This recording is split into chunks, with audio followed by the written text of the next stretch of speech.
ነስጥልኝ የዛሬ የኢትዮጵያ ወቅታዊ መረጃዎችን ይዘንላችሁ ቀርበናል። በዛሬው ዕለት በሀገሪቱ የፖለቲካና የኢኮኖሚና የማህበራዊ ዘርፎች የታዩ ዋና ክስተቶችን አጠናቅረን አቀርበናል።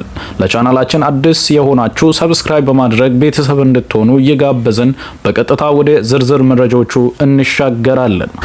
የፖለቲካና የጸጥታ ሁኔታ በክልሎች ስላለው የጸጥታ ሁኔታ የመንግስት መግለጫ። በተለይም የሀገሪቱ ክፍሎች ሰላምን ለማስፈን የሚደረገው ጥረት ቀጥሏል። መንግስት በቅርብ በሰጠው መግለጫ ግጭት ባለባቸው አካባቢዎች የሰላም አማራጮችን ለማስፋት ፍላጎት እንዳለው ገልጿል። በተለይም በክልላዊ የሰላም ኮሚሽኖች በኩል የሚደረጉ ውይይቶች፣ ጥሪዎች ትኩረት አግኝተዋል።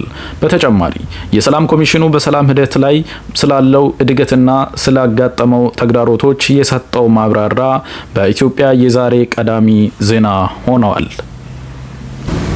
የኢኮኖሚ መረጃዎችና የኑሮ ውድነትን በተመለከተ የዋጋ ግሽበትና የመንግስት አዳዲስ የኢኮኖሚ እርምጃዎች። የኑሮ ውድነትን ለመቆጣጠር መንግስት አዳዲስ የንግድ ቁጥጥር መመሪያዎች